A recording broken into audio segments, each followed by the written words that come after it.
Good morning po. Kamusta na po kayo? Mula po dito sa Crossroad United Methodist Church, isa na namang edisyon ng morning devotion ng ating matutunghayan sa umagang ito ng Friday. Ngayong buwan ng October, sineselebrate natin ang Teachers Day na kung saan tayo ay nagpupugay, kinikilala ang mga guro na naglilingkod sa ating lipunan at taga-alay ng kanilang buhay para sa kanilang pagtuturo. Kaya naman ang ibabahagi ko sa umagang ito ay makikita natin sa Deuteronomy chapter 5 verse 29. Sana nga manatili ang takot nila sa akin at lagi nilang sundin ang aking mga utos upang maging matiwasay ang buhay nila at kanilang mga anak habang panahon. Ang mga guro ay kinikilalang heroes for all seasons. Kabalikat sila ng Diyos upang mangyari ang mga sumusunod. Kabalikat ng Diyos ang mga guro upang ang bata ay magkaroon ng takot sa Diyos. Ang pagtuturo ay isang misyon. Ito ay maging isang bukasyon. Ang bukasyon ay isang mataas na uri ng pagkatawag mula sa Diyos na ang sentro ay ang paglilingkod. Pangalawa, kabalikat ng Diyos ang mga guro upang matutunan ang mga bata ang tamang konsepto ng pagsunod. Mahalagang matuturuan ang mga bata na matutunan ang tamang konsepto ng pagsunod sapagkat yaon ang ibig ng Diyos. Gaya rin ng pastor o mga pari, ang mga guro ay tinawag ng Diyos upang magturo ng tungkol sa pagsunod sa kalooban ng ating Panginoon. Pangatlo, kabalikat ng Diyos ang mga guro upang magkaroon ng kaayusan ang buhay ng mga bata at kabataan maging ang mga hinaharap na panahon. Sa kanilang pagtuturo ay nangangailangan ng mataas na moralidad upang isang guro ay magkaroon ng authority. Ang calling ng mga guro ay hindi lamang maghanda ng lesson plan kundi maghanda rin ng mga bata para sa maayos na kinabukasan. At yung huli, kabalikat ng Diyos ang mga guro sa pagtatatag ng maayos na lipunan. Habang pinapanday ng mga guro ang mga murang kaisipan, nagpapasimula rin silang humubog ng isang maayos na lipunan.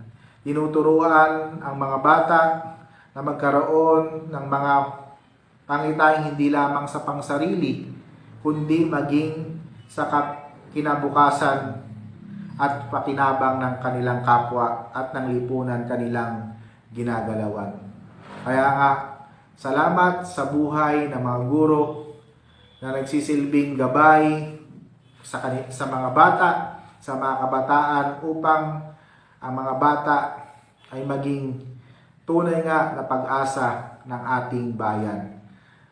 Tayo po ay dumako sa panalanginan. Tayo ay manalangin. Aming Diyos na makapangyarihan sa lahat, salamat po sa umagang ito sapagkat isa na namang edisyon ng morning devotion ng aming natunghayan. Salamat po sa lahat ng iyong mga anak na nakikinig, nanonood sa mga oras na ito. Sa kanilang mga ginagawa, tulungan niyo po sila. Marahil ang iba sa kanila ay papasok sa kanilang trabaho, sa paaralan. Gabayan niyo po sila at nawa maging maayos ang kanilang pagpasok at pag-aaral. Ganoon din po ang mga anak mo na humihingi ng magandang kalusugan. Tulungan niyo po sila, pagalingin niyo po sila, dakilang Diyos. Ikaw po ang dakilang doktor at manggagamot ng bawat isa sa amin. Kaya anumang uri ng karamdaman, alam namin, Panginoon, na walang imposible sa iyo. Ganon din, pinagpipray ko po sa iyo ang aming binamahal na bansa. Nawa manatili ang kaayusan, kasaganahan, katiwasayan. Tulungan niyo rin po ang mga anak, ang iyong mga lingkod na namumuno sa aming pamahalaan. Tulungan niyo po sila makapaglingkod ng may katapatan. Pinagpipray din namin sa iyo ang pag-start ng campaign ng SK at ng barangay election. We pray na magkaroon ng kaayusan, nagkaroon ng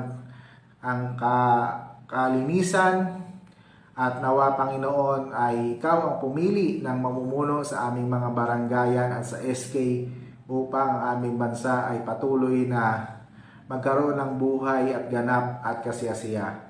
Marami pong salamat. Patubayan niyo po kami sa buong maghapon. Huwag niyo po kaming iiwan. Samahan niyo kami lagi at proteksyonan sa lahat ng uri ng kapahamakan.